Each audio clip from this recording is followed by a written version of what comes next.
صحابی کو اپنے آقا کی تلاش ہوتی تھی تو وہ کسی سے پوچھنے کا محتاج نہیں تھا. مصطفیٰ کریم جس راستے سے گزرتے تھے ایک خاص خوشبو چھوڑ جایا کرتے تھے اور وہ خوشبو عاشقوں کو آتی تھی.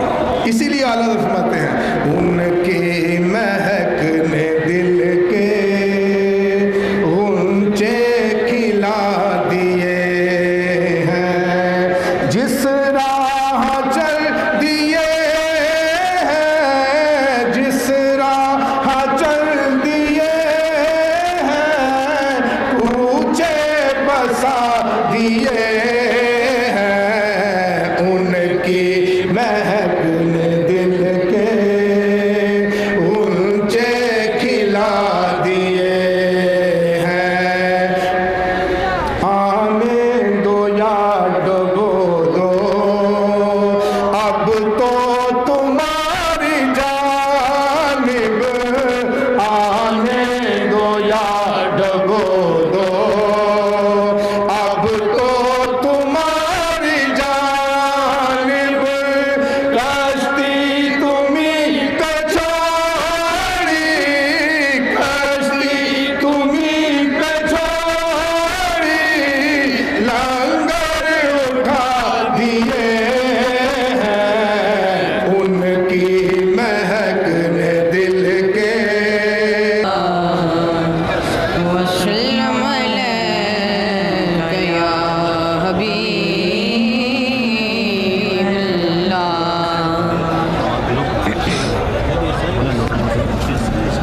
میرا ایویں تے مولا کچھ نہیں بننا, کدی توں بھی کہہ دے میرا, ایویں تے مولا کچھ نہیں بننا, کدی توں بھی کہہ دے میرا. اور سجنا سجنا راضی کریے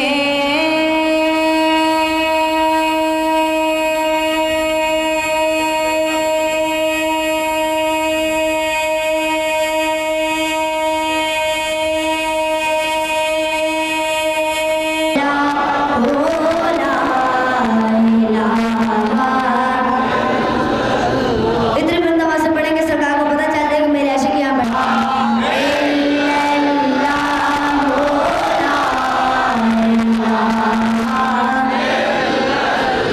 کدیا کا تیری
یار اتنا عظیم اجتماع ہوئے تے بیرو قومی شخصیت نعرہ ایڈا ہولا, نعرہ تکبیر,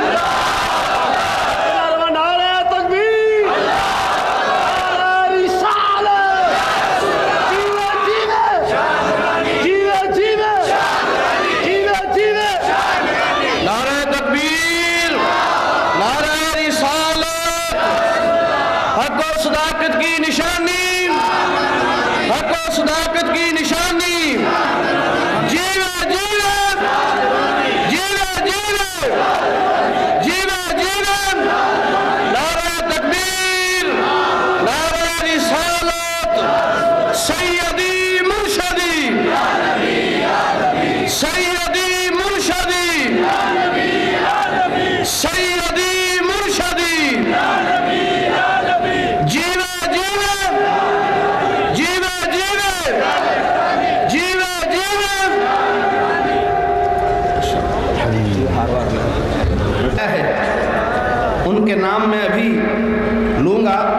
تشریف لائیں اور حضرت سے جو ہے یہ سعادت بھی اور زندگی کا یہ یادگار لمحہ کہ جب ان کی قرآن دازی بھی نکلی ہے اور حضرت علامہ شاہ احمد صاحب نورانی کے ہاتھ سے جو ہے یہ وہ مستفیض ہوں، تو بھئی یہ 6 پرچیاں ہیں جس میں 2 نام ہیں۔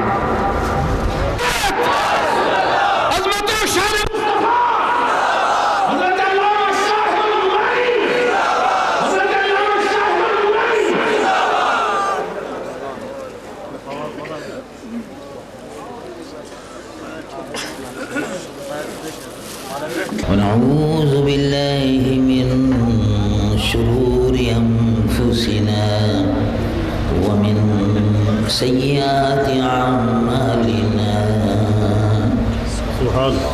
من يهده الله فلا مضل له ومن يضلله فلا هادي له ونشهد أن لا إله إلا الله وحده لا شريك له ونشهد أن سيدنا ونبينا وحبيبنا ومولانا محمد صلى الله تعالى عليه وسلم عبده ورسوله الذي أرسل إلى الخلق كافة بشيرا ونذيرا وداعيا إلى الله بإذنه وسراجا منيرا وبشر المؤمنين بأن لهم من الله فضلا كبيرا فهو الحبيب الذي ترجى شفاعته بكل هول من الأهوال مقتحم جاءت لدعوته الأشجار ساجدة تمشي إليه على ساق بلا قدم ومن تكن برسول الله نصرته إن تلقه الأسد في آجامها تجيمي يا رب صل وسلم دائما أبدا على حبيبك خير الخلق كلهم اللهم صل على حبيبك سيدنا مولانا محمد صاحب الوجه الأنور والجبين الأزهر صلاة وسلام عليك يا سيدي يا رسول الله قال الله عز وجل في شان حبيبه إن الله وملائكته يصلون على النبي يا أيها الذين آمنوا صلوا عليه وسلموا تسليما اللهم صل على سيدنا وحبيبنا ومولانا محمد وعلى آله وصحبه وسلم صلاة وسلاما عليك يا سيدي يا حبيب الله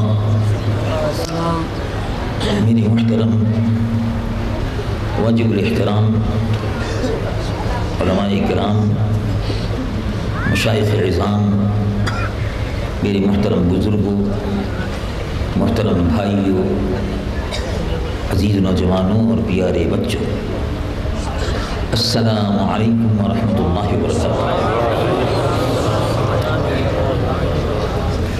مجھے انتہائی خوشی اور مسرت ہے، اور میں انجمن غوثیہ کو ان کی اس قابل قدر کارنامے کہ وہ حضور پرنور سید العالمین محمد رسول اللہ صلی اللہ علیہ وسلم کی محفل نعت شریف کا جس محبت اور اخلاص کے ساتھ انعقاد کرتے ہیں، اور اس کے ساتھ ساتھ دربار حضور پرنور صلی اللہ علیہ وسلم میں ان کے خدام کو بھیجنے کے لیے ان کا سامان بھی کرتے ہیں، میں دل کی گہرائیوں سے ان کی خدمت میں مبارکباد پیش کرتا ہوں۔ اللہ تبارک و تعالیٰ ان کو تمام معاونین کو دین و دنیا کی اعلیٰ ترین نعمتوں سے مالا مال فرمائے۔ انجمن غوثیہ محفل نعت شریف کے اہتمام کے ساتھ ساتھ مسجد کی تعمیر کا بھی اہتمام کر رہی ہے، اور جس محبت اور اخلاص کے ساتھ یہ ممبران حضور پرنور سید العالمین محمد رسول اللہ صلی اللہ علیہ وسلم کے ذکر کی عظمتوں اور رفعتوں کے بیان کے لیے دور دراز سے نعت خوانوں کو بلاتے ہیں، ان کی خدمت کا شرف حاصل کرتے ہیں، پھر ان کو دربار رسالت مآب حضور پرنور صلی اللہ علیہ وسلم میں بھیجنے کی سعادت حاصل کرتے ہیں۔ یہ انہی کا حصہ ہے، اور اللہ تبارک و تعالی ہمیشہ ان کو اس کار خیر کی توفیق عطا فرماتا ہے۔ میں بھی ان کی دعوت پر کراچی سے حاضر ہوں، اور اللہ کے محبوب حضور پرنور صلی اللہ علیہ وسلم کی اس پرنور محفل کو دیکھ کر جی چاہتا ہے کہ اس بات کی گواہی دوں کہ سبحان اللہ، کتنی محبت اور اخلاص کے ساتھ منتظمین نے آپ کو یہاں جمع کیا، کتنی محبت اور اخلاص کے ساتھ قرب و جوار سے دور و دراز سے اللہ تبارک و تعالیٰ کے محبوب رحمت للعالمین شفیع المذنبین حضور پرنور مصطفیٰ صلی اللہ علیہ وسلم کے ذکر، ان کی عظمت اور ان کا بیان سننے کے لیے آپ تشریف لائے۔ اللہ تبارک و تعالیٰ مجھ گناہگار و سیاہکار کی بھی اور آپ کی سب کی اس حاضری کو قبول فرمائے۔ یہ محفل مقبول ہے، یہ محفل مقبول ہے، اور مقبولیت کی علامت یہ ہے کہ اس محفل میں صرف درود و سلام ہو رہا ہے، اللہ کے محبوب پر سلام بھیجا جا رہا ہے، اللہ کے محبوب کے دربار میں درودوں کے گجرے اور سلاموں کی ڈالیاں پیش کی جا رہی ہیں، اللہ کے محبوب صلی اللہ علیہ وسلم کے دربار میں درودوں کی سوغات بھیجی جا رہی ہے۔ یہ محفل مقبول ہے، اس لیے کہ درود بھی مقبول ہے، اور جب درود پڑھا جاتا ہے وہ مقبول ہے تو پڑھنے والا بھی مقبول ہے۔ قرآن مجید و فرقان حمید فرش زمین پر پڑھا جاتا ہے اور عرش بری پر سنا جاتا ہے۔ درود شریف روئے زمین پر دنیا کے جس حصے میں بھی پڑھا جاتا ہے مدینہ منورہ میں سنا جاتا ہے۔ ہم اللہ کے محبوب حضور پرنور صلی اللہ علیہ وسلم کے دربار میں نذران عقیدت پیش کرنے کے لیے حاضر ہیں۔ صحابہ رضوان اللہ علیہم اجمعین اللہ کے محبوب صلی اللہ علیہ وسلم کے دربار میں نذران عقیدت پیش کرتے تھے۔ رسول اللہ کے دربار میں نذران عقیدت پیش کرنے کا مقصد یہ ہے کہ حضور کا ذکر اور ان کا ذکر عبادت ہے، ان کا ذکر عبادت ہے، رسول اللہ کا ذکر عبادت ہے۔ سبحان اللہ۔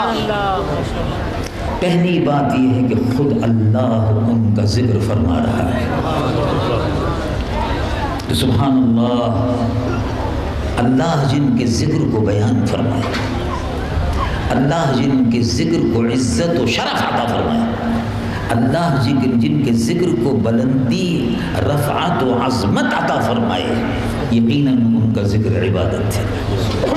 اسی لیے قرآن مجید و فرقان حمید میں اللہ رب العالمین جل جلالہ و عظم جلالہ کو ارشاد فرماتا ہے اپنے محبوب صلی اللہ علیہ وسلم سے مخاطب،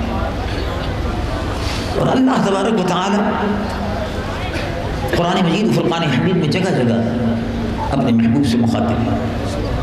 اس آیت مبارکہ میں جو بہت مشہور ہے، اکثر علماء کرام کی زبان فیض ترجمان سے آپ سنتے رہتے ہیں، رب العالمین جل جلالہ و عظم جلالہ ارشاد فرماتا ہے الم نشرح لک صدرک، الم نشرح لک صدرک۔ اللہ اپنے محبوب سے مخاطب ہے، الم نشرح لک صدرک، ألم نشرح لك صدرك ووضعنا عنك بزرك الذي أنقض ظهرك ورفعنا لك ذكرك۔ اے محبوب اور اے محبوب، ہم نے آپ کے لیے آپ کے ذکر کو بلند کیا۔ کتنا بلند ہے، آسمان بہت بلند ہے، میری نظر جاتی ہے ہوائی جہاز پر بہت بلند ہے، لیکن پھر وہ غائب ہو جاتے ہیں۔ پھر میری نظر جاتی ہے آسمانوں پر، آسمان نظر آتے ہیں بہت بلند ہے، لیکن اس سے بھی کوئی بلند ہے، آسمانوں پر بھی آسمان ہے، سبع سماوات طباقا، سبع سماوات طباقا، طبق در طبق 7 آسمان ہیں، اور اس سے بھی بہت بلند ہے، 7 آسمانوں کے اوپر بھی بلندی ہے۔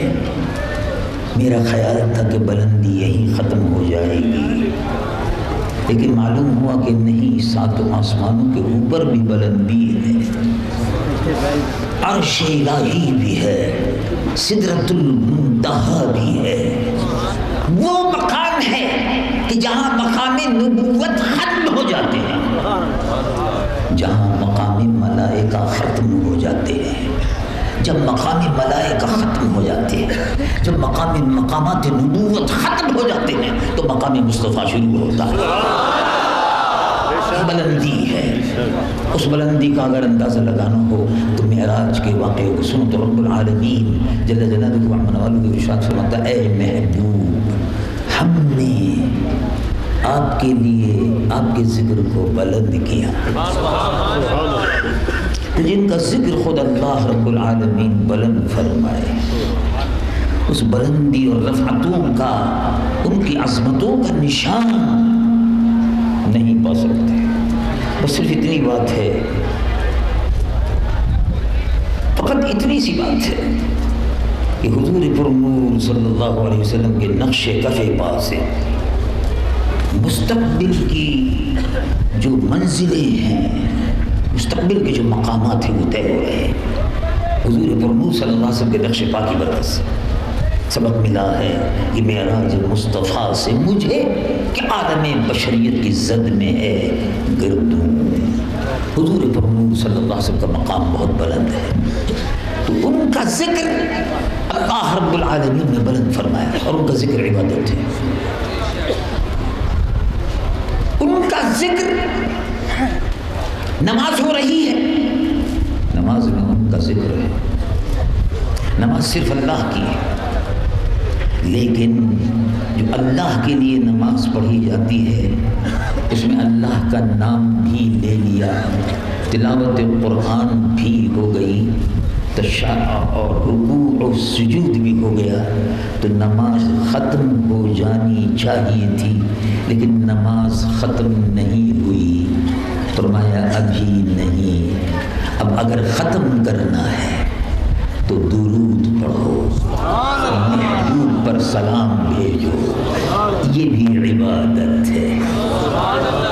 دربار میں اللہ کے ہو، اللہ کے دربار میں وہ عبادت قبول جب ہوتی ہے جب ذکر مصطفیٰ ہوتا ہے.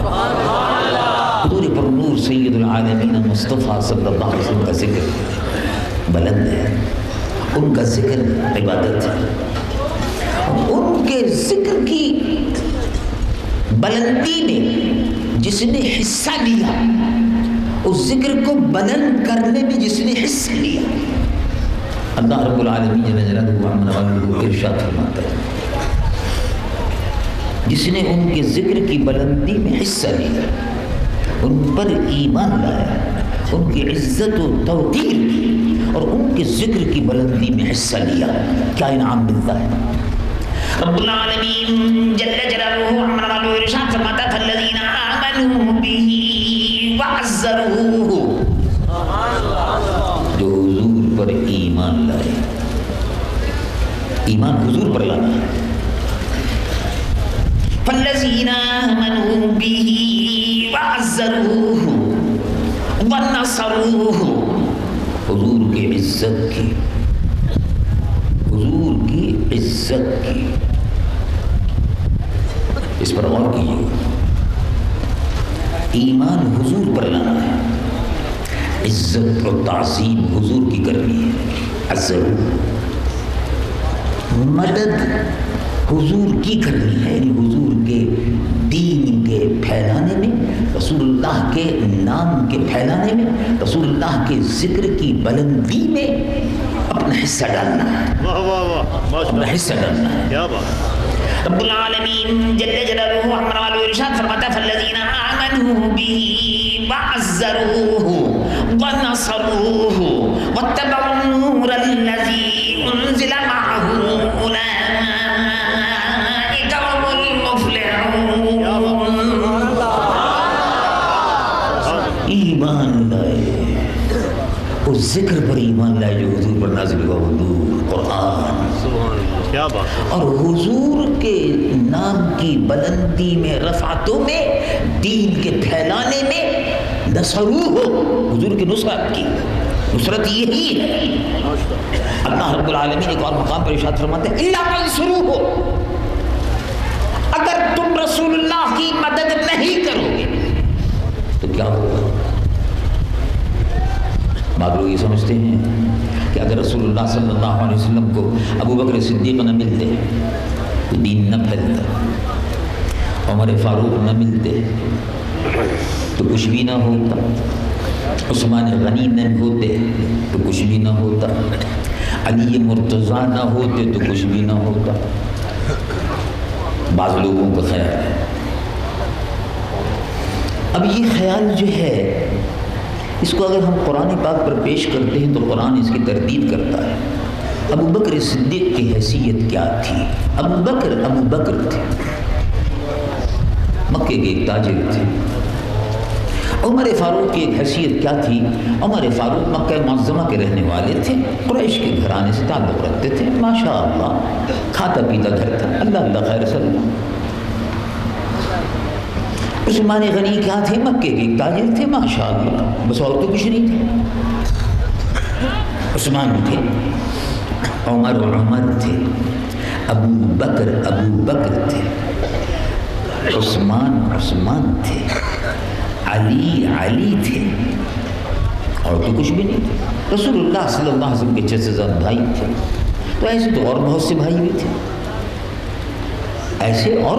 بھی تھے، لیکن بات کیا ہے؟ بات یہ ہے کہ اگر یہ لوگ مددگار نہ بنتے، یہ لوگ اگر ایمان نہ لاتے تو کیا اسلام نہ پھیلتا؟ غلط ہے. رب العالمین جل جلالہ ارشاد فرماتا ہے الا تنصروہ فقد نصرہ اللہ. تم رسول اللہ کی مدد مت کرو، اللہ نے ان کی مدد کی. منصور، رسول اللہ منصور ہے. مطلب یہ ہے کہ رسول اللہ کے دربار میں جو پہنچا ہے، اگر ابو بکر آیا ہے تو صدیق ہو گیا، عمر آئے ہیں تو فاروق ہو گئے، عثمان آئے ہیں تو غنی ہو گئے، علی آئے ہیں تو ولی ہو گئے. رسول اللہ کسی کے محتاج نہیں تھے، وہ اپنے رب کے محتاج تھے۔ رسول اللہ اپنے رب کے محتاج تھے اور پوری کائنات ان کی محتاج ہے۔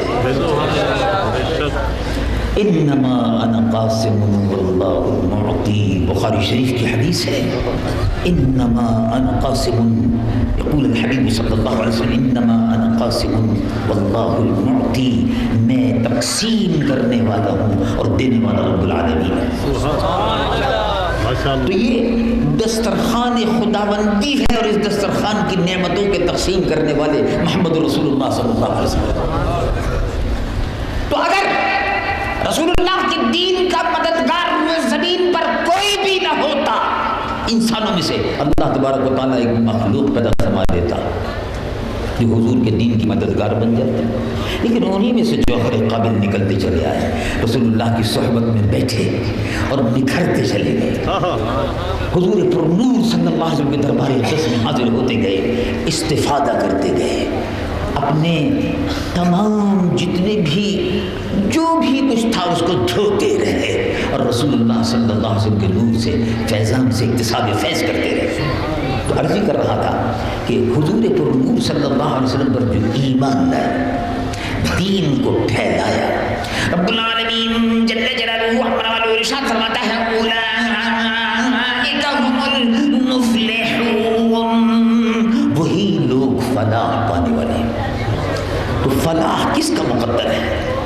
فلاح اس کا مقدر ہے، کامیابی اس کا مقدر ہے جو رسول اللہ پر ایمان لائے، رسول اللہ صلی اللہ علیہ وسلم کی عزت و توقیر کرے، حضور پر نور صلی اللہ علیہ وسلم پر جو نور قرآن نازل ہوا اس کی پیروی کرے، رسول اللہ کے ونصروہ اور حضور پر نور صلی اللہ علیہ وسلم کے دین کے پھیلانے میں، ان کے ذکر کے بلند کرنے میں مددگار ہو، وہی دین و دنیا میں فلاح پائیں گے۔ ہم دیکھتے ہیں دنیا کی بہت سی حکومتیں، بظاہر دنیا کی بہت سی حکومتیں، لیکن دنیا کی وہ تمام کی تمام جتنی بھی حکومتیں ہیں انہوں نے اپنے لوگوں کو بہت سی سہولتیں دنیا بھی ضرور دی۔ مثلا انگلستان میں ایک شخص اگر بیمار ہو جاتا ہے تو انشورنس کے ذریعے سے، سوشل انشورنس کے ذریعے سے اس کو علاج کی اور معالجے کی سہولت حاصل ہے۔ مثلا کسی شخص کو تعلیم کی ضرورت ہے تو تعلیم کا مفت انتظام ہے، میٹرک تک مفت تعلیم ہے اور یونیورسٹی کے لیے بھی حکومت وظیفہ دیتی ہے۔ یہ ویلفیئر اسٹیٹ ہے، یورپ ہے، امریکہ ہے، کینیڈا ہے اور اسکینڈینیوین ممالک ہیں، ناروے، سویڈن وغیرہ ہے، فن لینڈ ہے، ڈنمارک ہے، یہ تمام کے تمام ممالک فلاحی ریاستیں ہیں۔ لیکن کیا ہوا؟ کھانے کی سہولت موجود ہے، کھانے کی سہولت موجود ہے، روٹی کی سہولت موجود ہے، کپڑے کی سہولت موجود ہے، پیسے کی ہر سہولت موجود ہے، دنیا کی تمام آسائشیں موجود ہیں، لیکن روح کی تسکین کا سامان ان کے پاس نہیں ہے، نہیں ہے۔ انہوں نے دنیا کو لیا اور اپنی آخرت کو بیچ دیا۔ ان کو دنیا سے غرض ہے، آخرت سے کوئی غرض نہیں۔ وہ دنیا ہے، مادیت ہے۔ جیسے پاکستان میں بھی بہت سے لوگ باتیں کرتے ہیں، ہم پاکستان کو ایشیا کا ٹائیگر بنائیں گے۔ تو اب ایشیا کا ٹائیگر بنائیں گے، ٹائیگر کا کیا مطلب ہوتا ہے؟ اب سوچنے لگے بھائی انگریزی جاننے والے لوگ اب کہاں پاکستانی ہو جائے، سب انگریزی تو نہیں جانتے، کبھی ٹائیگر کیا ہوتا ہے؟ کوئی ہوا ہوگا، کوئی بلا ہوگی، کیا چیز کیا نہیں؟ انہوں نے کہا شیر۔ پاکستان میں تو ویسے بھی شیر نہیں ملتا، اب جب شیر نہیں ملتا ویسے کسی کا نام رکھ دو تو دوسری بات ہے، شیر یہاں نہیں ملتا، چیتا ویتا کہیں نظر آ جاتا ہو کسی پہاڑی میں، شیر بہرحال نہیں ہوتا، لیکن خیر بہرحال ٹائیگر مطلب یہ ہے کہ ایشیا میں اقتصادی ترقی جو پوری ابھی چین میں، جاپان میں، ہانگ کانگ میں ہو رہی ہے، پاکستان بھی ویسی ہی ترقی کر جائے گا۔ بڑی ترقی کی ہے انہوں نے، کوریا میں بڑی زبردست ترقی کی ہے، ہر اعتبار سے ترقی کی ہے، اور ہر کام میں ترقی کی ہے، شراب پینے میں بھی ترقی کی ہے، حرام کاری میں بھی ترقی کی ہے، رنڈی اور طوائفوں کے بازار کھولنے میں بھی ترقی کی ہے، ناچ میں اور گانوں میں اور ڈانس میں بھی ترقی کی ہے، اور دکان میں اور تجارت میں بھی ترقی کی ہے۔ تو ایشیا کا ٹائیگر بننے کا کیا مطلب ہے؟ ایشیا کا ٹائیگر بننے کا مطلب یہ ہے کہ جس طرح کوریا والوں نے، ہانگ کانگ والوں نے، جس طرح سے سنگاپور والوں نے رنڈیوں کے طوائفوں کے بازار کھولے ہیں، شراب کی جگہ جگہ دکانیں کھلی ہیں اور کاروبار بھی ہو رہا ہے، شراب بھی چل رہی ہے، حرام کاریاں بھی ہو رہی ہیں، سبھی کچھ ہو رہا ہے، تو کیا پاکستان کو بھی ایسا ہی ایشیا کا ٹائیگر بنایا جائے گا؟ اگر یہ تجارت کرنی ہے اور تجارتی نفع ہی حاصل کرنا ہے اور یہ روپے اور پیسے کے حساب کتاب کا ہی فائدہ کرنا ہے، تو یہ وہ تجارت ہے جس میں مسلمان کا خسارہ ہے، اس میں دنیا لے کر آخرت کو دینا پڑتا ہے، آخرت کو بیچنا پڑتا ہے۔ اب ان کا آخرت سے کوریا والوں کا، سنگاپور والوں کا، ہانگ کانگ والوں کا آخرت سے کوئی تعلق نہیں، آخرت کا ان کے ذہن میں کوئی تصور بھی نہیں ہے۔ تو پاکستان کو ایشیا کا ٹائیگر بنانا ہوگا کہ یہاں پر انڈسٹری ہو، یہاں پر ترقی کے دروازے کھل جائیں، بالکل ہونا چاہیے، لیکن اسی کے ساتھ ساتھ اسلام کا شیر بنانا ہوگا۔ تو اسلام کا شیر بنانا زیادہ بہتر ہے یا ایشیا کا شیر بنانا زیادہ بہتر ہے؟ اگر ایشیا کا ہے تو صرف ایشیا کام آئے گا، اگر اسلام کا شیر ہے تو مصطفیٰ کی غلامی میں جائے گا۔ اللہ تبارک و تعالی جل جلالہ ملک جو ہم نے حاصل کیا، یہ ایشیا کا ٹائیگر بننے کے لیے نہیں کیا تھا، رسول اللہ کا غلام بننے کے لیے کیا تھا، کملی والے کا نظام لانے کے لیے کیا تھا، حضور پرنور صلی اللہ علیہ وسلم کی غلامی کے لیے کیا تھا کہ یہاں چلتے پھر آنے جانے والا جب دیکھے پاکستانی کو تو یہ نہ کہے کہ یہ ٹائیگر ہے، یہ کہے کہ واہ واہ کیا بات ہے بھئی، یہ کیسا آدمی چوری نہیں کرتا، یہ کیسا آدمی ڈاکہ نہیں ڈالتا، یہ کیسا آدمی ہے زنا نہیں کرتا، یہ کیسا آدمی گردن جھکائے چلا جا رہا ہے، یہ کیسا آدمی اپنے کام سے کام جا رہا ہے، یہ کون آدمی ہے؟ کہا غلام مصطفیٰ جا رہا ہے۔ تو ہم یہ دیکھنا چاہتے ہیں۔ رب العالمین جل جلالہ عمر والو ارشاد فرماتا ہے الا تنصروہ، اگر تم رسول اللہ کے دین کے مددگار نہیں بنو گے نقصان تمہارا ہوگا، نقصان تمہارا ہوگا۔ اللہ تبارک و تعالیٰ فرماتے ہیں فقط نصرہ اللہ، رسول اللہ کا دین منصور ہے اور یہ دین غالب آ کر رہے گا، اس کا رستہ کوئی نہیں روک سکتا۔ اسی لیے حضور پرنور سید العالمین محمد الرسول اللہ صلی اللہ علیہ وسلم نے ارشاد فرمایا کہ تم دیکھو گے قرب قیامت میں کوئی جگہ روئے زمین پر ایسی نہیں ہوگی، کوئی جھونپڑی ایسی نہیں ہوگی کہ اسلام اس میں داخل نہیں ہو رہا ہوگا، لیظہرہ علی الدین کلہ ہو کر رہے گا، غلبہ ہوگا۔ کبھی تصور میں نہیں آ سکتا تھا۔ ناروے ایک ملک ہے، ناروے ایک ملک ہے، دنیا کے شمال میں ہے، آخری کنارہ ہے، اس کے بعد کچھ نہیں، اس کے بعد نہیں، سمندری سے ختم ناروے۔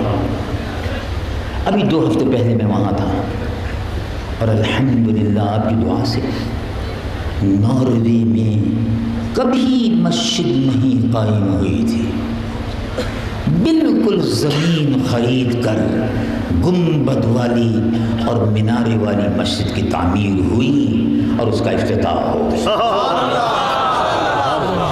کینیڈا کی سرزمین پر، دنیا کے آخری کنارے میں جہاں کینیڈا ختم ہوتا ہے، پیسفک شروع ہوتا ہے، اس کنارے پر مسجدیں بن رہی ہیں، مشرق کے کناروں پہ، مغرب کے کناروں پہ، شرق کے کنارے پہ، غرب کے کنارے پہ مسجدیں بن رہی ہیں۔ رسول اللہ کا دین غالب آ رہا ہے اور غالب آ کر رہے گا۔ دیکھو کبھی آپ نے سوچا، میں کہتا ہوں عیسائیوں سے کہ بتاؤ حضرت عیسیٰ کہاں ہے؟ سوچو ٹھنڈے دل سے، اس کا ان کے پاس کوئی جواب نہیں۔ حضرت عیسیٰ کہاں ہے؟ عیسائیوں کا عقیدہ ہے کہ آسمانوں پر، اور ہمارا بھی یہی عقیدہ ہے کہ آسمانوں پر ہے. آپ کا بھی عقیدہ ہے آسمانوں پر ہے, ہمارا بھی عقیدہ ہے آسمانوں پر ہے, اس لیے وہ آپ کے پاس تو نہیں ہے نا, آپ کے پاس نہیں ہے, گئے وہ تو اوپر ہے, آپ کے پاس نہیں. حضرت موسیٰ علی نبینا علیہ السلام یہودی مذہب کی بنیاد 10 کمانڈمنٹس 10 اقوال 10 ارشادات پر بنیاد ہے پوری توریت کی. حضرت موسیٰ علیہ نبینا علیہ السلام یہودیت انہی کی طرف جاتی ہے. حضرت داؤد علیہ السلام زبور, حضرت داؤد علیہ السلام پر کتاب مقدس نازل ہوئی, یہ ان کی کتاب ہے. ان کی قبر کا کوئی نشان نہیں ہے, کوئی نہیں. جس مذہب کے وہ بانی ہے یہودی مذہب, حضرت موسیٰ ان کی قبر کا کوئی نشان نہیں ہے. کوئی کہتا ہے ادھر ہوں گے, کوئی کہتا ہے ادھر ہوں گے. صحیح پتہ یہودی کو پتہ ہی نہیں کہ کہاں ہے. حضرت داؤد علیہ السلام کی قبر بھی مشکوک ہے, پتہ ہی نہیں کہ کہاں ہے. تو دنیا میں سب سے بڑا مذہب عیسائیت ہے اپنے دعوے کے مطابق کہ ہم سب سے زیادہ ہیں, لیکن ان کے پیغمبر برحق ان میں موجود نہیں ہے. دنیا میں دوسرا مذہب جو قوت, شان و شوکت اور پیسے اور فائننس اور مال اور قوت, بینک کی قوت, انشورنس کی قوت, اسلحہ کی قوت کے زور پر زندہ ہے اور جی رہا ہے, وہ یہودیت ہے اور اسرائیل ہے. عیسائیت کے بعد ہے. اس کے پیغمبر برحق سے ان کا کوئی رشتہ نہیں ہے, پتہ نہیں ان کی قبر کہاں ہے. دنیا میں تیسرا بڑا مذہب دعویٰ کرتے ہیں, وہ میں تو نہیں مانتا اس کو, لیکن میں ان کے دعوے سنا رہا ہوں آپ کو. وہ دعویٰ کرتے ہیں کہ ہم بدھ مذہب کے ماننے والے ہیں. گوتم بدھ کے ماننے والے چین میں, جاپان میں, تھائی لینڈ میں, سری لنکا میں, دنیا کے مختلف مقامات پر پھیلے ہوئے ہیں, کروڑوں کی تعداد میں, اربوں کی تعداد میں. لیکن گوتم بدھ جو بانی مذہب ہے, اس کی راکھ کا بھی پتہ نہیں ہے. جلا کر راکھ بہا دی گئی, اب اس کا کوئی نشان نہیں ہے. کیا بات ہے؟ کبھی آپ نے سوچا مسلمانوں ٹھنڈے دل سے, عیسائیوں کے پاس بھی اس کا جواب نہیں. تم ذرا سوچو, اللہ رب العالمین جل جلالہ و عظم نوالہ نے کسی نبی کے وجود کو روح زمین باقی نہیں رکھا. زمین کے اندر تو ہے, ان کے نشانات بظاہر نہیں ہیں. وہ نبی جو مقدس دین و مذہب لے کر تشریف لائے, میں ان کا ذکر کر رہا ہوں. حضرت موسیٰ, حضرت داؤد, حضرت عیسیٰ. اور جیسے کہ دعویٰ کرتے ہیں بدھ مذہب والے کہ وہ بھی پیغمبر تھے, ہم تو بہرحال کچھ نہیں کہتے, ہو گئے ہمیں معلوم نہیں, لیکن بہرحال ان کی تعلیمات وغیرہ جو ہیں اس میں بھی شرک ہے, بت پرستی ہے. گوتم بدھ کے مجسمے کی پرست ہوتی ہے, شرک ہے. گوتم بدھ کا کوئی پتہ نہیں. دنیا کے بڑے بڑے مذاہب کوئی پتہ نہیں. دنیا میں اگر کسی نبی کا نشان ہے, اس کے روضے کا نشان ہے, اس کے گنبد کا نشان ہے, تو وہ اگر ہیں تو صرف محمد رسول اللہ صلی اللہ علیہ وسلم, کسی کا نشان نہیں. کیا خبر, کیا خبر, کیا خبر, کیا خبر کتنے تارے کھلے چھپ گئے.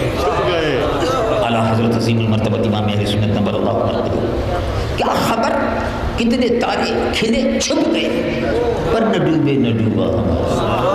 آؤ دیکھو, ان کا گنبد بھی موجود ہے, ان کا گنبد بھی موجود ہے, ان کے روضہ مبارک اپنی جگہ پر موجود ہے, ان کی سنہری جالیاں اپنی جگہ پر موجود ہے, ان کا روضہ اپنی جگہ پر موجود ہے.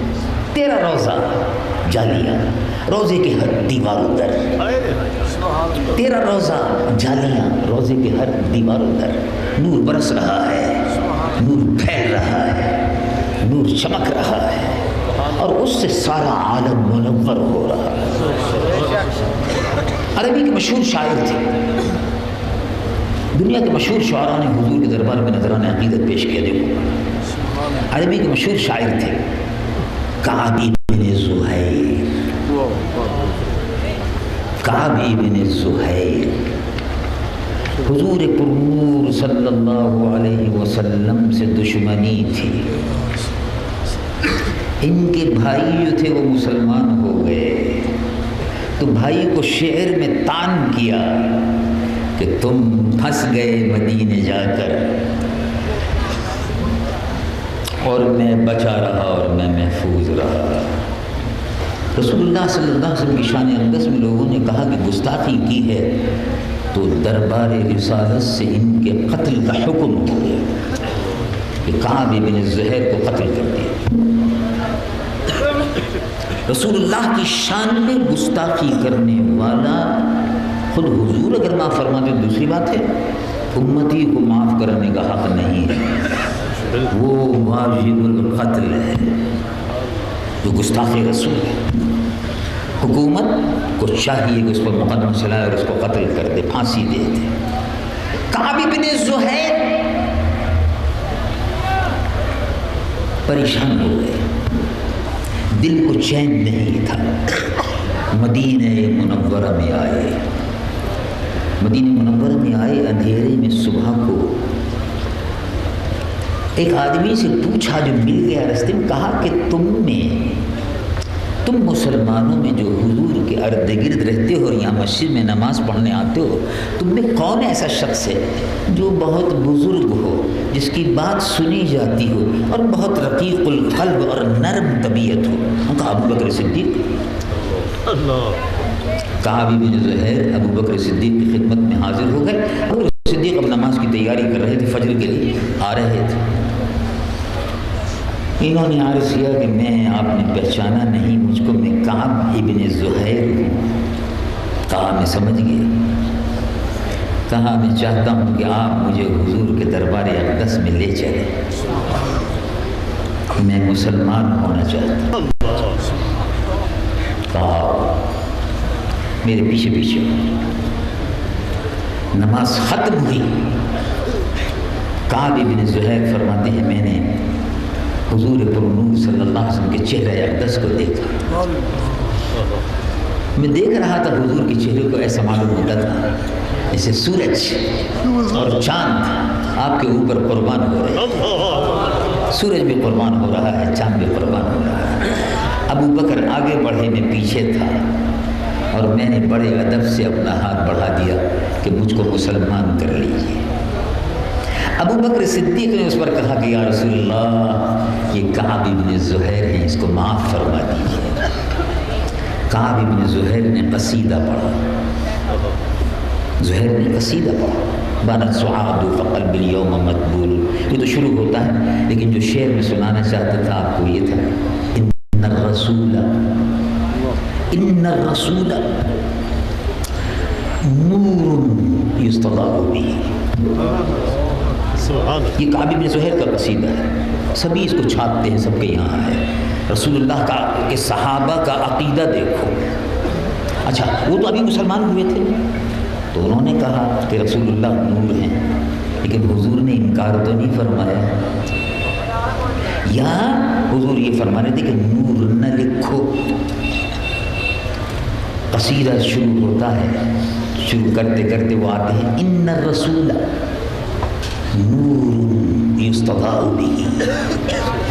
ایک نور وہ ہوتا ہے جس کی روشنی محدود ہوتی ہے، ایک نور وہ ہوتا ہے جس سے دنیا روشن ہو جاتی ہے۔ رسول اللہ وہ نور ہے جس سے یستضاء به، جس سے روشنی حاصل کی جاتی ہے۔ مہند من سیوف اللہ مسلول، چمکتی ہوئی، نیام سے باہر چمکتی ہوئی جیسے تلوار ہندی ہوتی ہے، کمان سے سے نکلی ہوئی تلوار، نیام سے نکلی ہوئی تلوار جس چمکیلی ہوتی ہے، ایسے ہی محمد من سیوف اللہ مسلول، ان کا چہرہ چمک رہا ہے، ان کے نور سے دنیا روشن ہے۔ ان رسول اللہ نور یستضاء بہ، محمد من سیوف اللہ مسلول۔ صحابہ رضوان اللہ علیہم اجمعین رسول اللہ کے دربار میں نذران عقیدت پیش کرتے تھے، یہ جانتے تھے کہ یہ اللہ کے وہ رسول ہیں کہ جن کا نور قیامت تک روشن رہے گا اور پھیلتا رہے گا۔ لوگ نور خدا کو بجھانے کی کوشش کریں گے لیکن نہیں سکے گا، اس کی روشنی پھیلتی رہے گی۔ اب دیکھو رسول اللہ کا روضہ بھی موجود ہے۔ میں نے ایک سوال کیا، ایک بڑی کانفرنس میں ایک سوال کیا، اور اس میں ماشاءاللہ تقریباً تمام مذاہب کے لوگ موجود تھے۔ 3-4 سال پہلے کی بات ہے، سری لنکا میں نے کہا کہ آپ لوگ سوال ہم سے کر رہے ہیں، ہم بھی ایک سوال آپ سے کر لیتے ہیں، ہوگا کیجیے آپ۔ پادری لوگ بیٹھے ہوئے، چرچ، ایسا چرچ بتا دیجئے جس کی بنیاد حضرت عیسیٰ نے رکھی ہو۔ ہم مسلمان ہیں، ہمیں حضرت عیسیٰ پر یقین ہے کہ وہ اللہ کے نبی تھے، ہمیں بھی شوق ہے ان کی بنائی ہوئی عبادت گاہ کو کم سے کم دیکھ تو رہے اپنی آنکھوں سے کہ اللہ کے نبی نے، آپ تو کہیں گے کہ اللہ کے بیٹے نے رکھی، ہم کہیں گے اللہ کے نبی نے بنیاد رکھی۔ وہ مجھ سے کہنے لگے کہ وہ سینٹ پال تھے، میں نے کہا نا، حضرت عیسیٰ علی نبینا علیہ الصلاۃ والسلام نے جس چرچ کی گرجا گھر کی بنیاد رکھی حضرت عیسیٰ نے، وہ جگہ بتا دی۔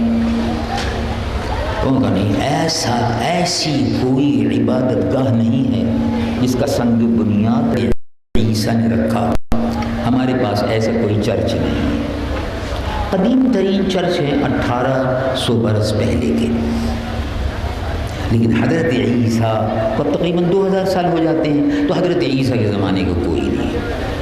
اچھا، وہاں یہودی بھی تھے اور سب لوگ تھے، تو میں نے کہا آپ فرمائیے حضرت موسیٰ نے جس سینیگاگ، یہودیوں کی عبادت خانے کو سینیگاگ کہتے ہیں، حضرت موسیٰ نے جس سینیگاگ کی عبادت پتھر رکھا ہو، وہ کوئی ہے آپ کے یہاں؟ کہا نہیں، کوئی نہیں۔ جس جگہ کا بنیاد پتھر حضرت موسیٰ نے یا حضرت داؤد نے رکھا ہو، ہمارے پاس نہیں ہے، نہیں ہے۔ میں نے کہا آئیے، میں آپ کو لے چلتا ہوں، آئیے۔ حضرت عیسیٰ بھی نہیں ہے، ان کا رکھے ہوئے پتھر والی جگہ بھی نہیں ہے، حضرت موسیٰ کی قبر کا پتہ نہیں ہے، اور ان کے پتھر رکھی ہوئی جگہ بھی